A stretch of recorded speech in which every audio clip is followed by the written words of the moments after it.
अंग्रेजन बहू और बेचारी भूली सास। माधवी अपने पति रमेश और अपने बेटे अजय के साथ रहा करती थी। अजय का बचपन से एक ही सपना था कि वो अपनी आगे की पढ़ाई यूएसए में पूरी करे और इसीलिए वो यूएसए पढ़ाई करने के लिए चला जाता है। 3 साल बाद जब वो अपनी पढ़ाई पूरी करके आता है तो अपने बेटे के आने की खुशी में माधवी उसकी पसंद के कई तरह के पकवान बनाती है और जब घर की डोरबेल बजती है तो माधवी अपने पति रमेश को कहती है, लगता है मेरा अजय आ गया है, आप यहीं बैठना, मैं दरवाजा खोलती हूँ। माधवी जल्दी से जाकर दरवाजा खोलती है तो दरवाजे पर अजय के साथ एक लड़की को देखकर वो अजय से पूछती है, ये कौन है बेटा? माँ, ये ग्रेटी है। हम दोनों यूएसए में साथ ही पढ़ते थे और अब ग्रेटी इस घर की बहू है। क्या बहू? अरे बेटा, तूने शादी कर ली और बताया भी नहीं। कम से कम अपनी माँ को बता तो देता कि तू अपने साथ इस घर की बहू लेकर आ रहा है। मैं बहू के आने की कुछ तैयारी तो कर लेती। कोई बात नहीं बहू, यही रुक, मैं अभी तेरे लिए पूजा की थाल लेकर आती हूँ। मॉम, आप अपनी ये फॉर्मेलिटीज बाद में पूरी कर लेना। I'm so tired right now. आजा डार्लिंग, अपना रूम कहाँ है? कोई बात नहीं बहू, तुम पहले आराम कर लो, तब तक मैं तुम्हारे लिए चाय बना कर लाती हूँ। ग्रेटी अपनी सास की किसी भी बात का कोई जवाब नहीं देती और अपने रूम में जाकर सो जाती है। कुछ देर बाद माधवी अपने बहू बेटे के लिए चाय नाश्ता लेकर उनके कमरे में जाती है, जहाँ ग्रेटी अपनी सास से कहती है, हाँ चाय, अजय। क्या हुआ ग्रेटी? अपनी मॉम को बोलो कि अब ये जब भी हमारे कमरे में आए तो नॉक करके आए। आपसे मैं ऐसा ही करूंगी बहू। वो तो आज ही तुम दोनों आए हो तो मुझे लगा थक गए होंगे, इसलिए जल्दी जल्दी मैं ऐसे ही चाय नाश्ता लेकर आ गई। वो क्या है ना, अजय जब भी बाहर से आता है तो आते ही चाय मांगता है, बस इसीलिए मैं ना ये चाय यहाँ रख देती हूँ, पी लेना, अदरक वाली चाय है। ये बोलकर माधवी वहाँ से जाने लगती है। तभी ग्रेटी अपनी सास से कहती है, जाते हुए अपनी साथ अपनी ये चाय भी ले जाओ, क्योंकि अजय अब चाय नहीं पीता। हाँ माँ, जब से मैं यूएसए गया हूँ तब से मैंने चाय पीनी छोड़ दी है। अब एक काम करो, हम दोनों के लिए कॉफी ले आओ, मैं सच में बहुत ज्यादा थक गई हूँ। अरे ठीक है, ला देती हूँ।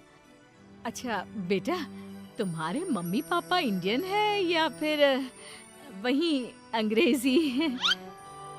मेरे मम्मी पापा इंडियन हैं, पर मैं शुरू से यूएसए में रही हूँ, इसलिए मैं खुद को अंग्रेजन मानती हूँ।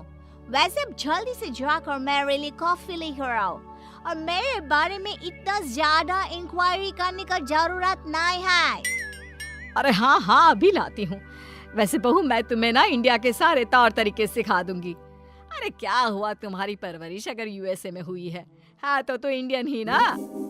आपसे ज्ञान नहीं मांगा है, अब कुछ देर के लिए हम दोनों को अकेला छोड़ दो प्लीज, हाथ छोड़ता है। अपनी बहू की बात सुनकर माधवी वहाँ से चली जाती है। माधवी का उतरा हुआ चेहरा देखकर रमेश माधवी से कहता है, हमने इस नालायक को बाहर पढ़ने के लिए भेजा था और इसने क्या किया, बाहर से अंग्रेजन बहू उठाकर ले आया। माधवी, तुम बहुत भोली हो, पर मैं नहीं। ये लड़की हमारा घर तोड़ देगी, हमसे हमारे अजय को दूर कर देगी। देखा, आते ही कैसे रोब झाड़ रही है, जैसे तुम इस घर की नौकरानी हो। तुम उसको बोलो कि तुम इस घर की मालकिन हो और उसकी सास हो, वो वही करे जो तुम कहोगी। अरे आप बेकार में ही गुस्सा हो रहे हैं। बहू यूएसए की है, यहाँ नई नई आई है, उसको यहाँ के तौर तरीके नहीं पता और वो मुझे अपनी माँ मानती है, तभी तो अपने नखरे दिखा रही है। वैसे भी ना बहू बेटी दोनों बराबर ही होती हैं। माधवी, कौन सी बेटी अपनी माँ से ऐसे बात करती है जैसे तुम्हारी बहू कर रही है? मैं बस तुम्हारे कहने पर चुप हूँ, वरना मैं अपने बहू बेटों को आज ही घर से निकाल देता। ये कहकर रमेश वहाँ से चला जाता है। ऐसे ही कुछ दिन बीत जाते हैं और ग्रेटी अपनी बेचारी भोली भाली सास पर अत्याचार करती रहती है। ग्रेटी अपना सारा काम अपनी सास से करवाती और उसी को भला बुरा सुनाती।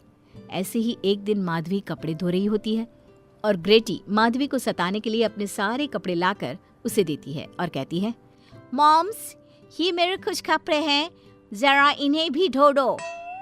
इतना बोलकर ग्रेटी तैयार होकर घर से जाने लगती है। तभी माधवी उससे कहती है, बहू, आज तुम्हारे ससुर के दोस्त के घर में एक छोटी सी पार्टी है। उन्होंने सहपरिवार बुलाया है।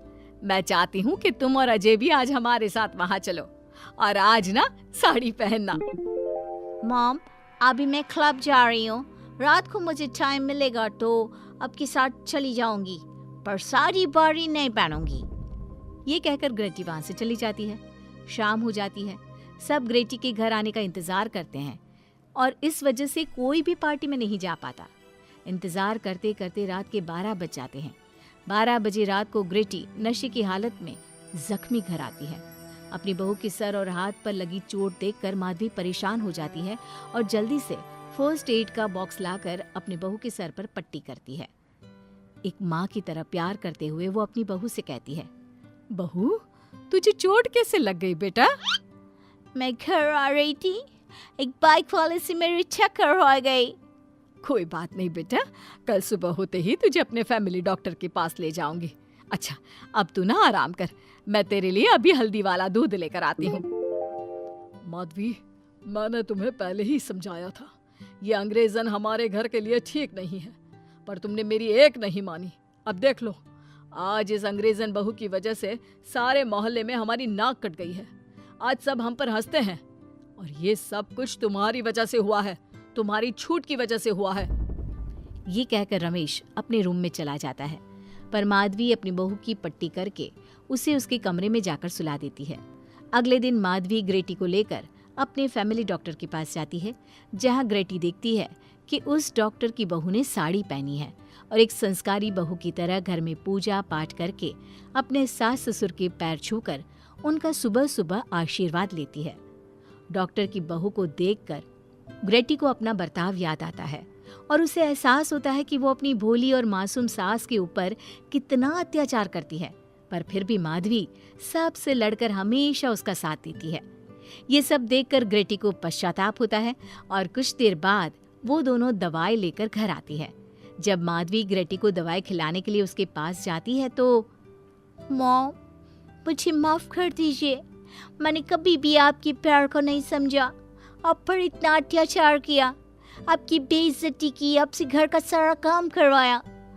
आपने मुझे कितनी छूट दी, पर फिर भी मैं आपके साथ इतना बुरा करती थी। और आज जब मैं नशे की हालत में चोट खाकर घर आई तो भी आपने मुझसे कोई सवाल नहीं किया, उल्टा आपने मेरा साथ दिया, मेरी सेवा की। आज जब मैंने डॉक्टर की बहू को देखा घर का काम करते हुए, अपने सास ससुर की सेवा करते हुए, तब जाकर मुझे एहसास हुआ कि मैं कितनी रॉन्ग थी। एक इंडियन होकर भी एक बहू के कर्तव्य से दूर रही और आपके ऊपर अपनी अंग्रेजी का रौब झाड़ती रही। मुझे माफ कर दीजिए सासू माँ। बेटा, अक्सर बच्चों से गलतियां हो जाती है। ऐसे भी सुबह का भूला अगर शाम को घर आ जाए तो उसे भूला नहीं कहते बहू। और मुझे बहुत अच्छा लग रहा है ये देखकर कि मेरी अंग्रेजन बहू कितनी समझदार हो गई है। जिसके बाद माधवी और ग्रेटी एक दूसरे को गले लगा लेती है और उसके बाद से ग्रेटी एक संस्कारी बहू की तरह रहती है और अपनी सास को किसी भी शिकायत का मौका नहीं देती। अपनी सास ससुर की बहुत अच्छे से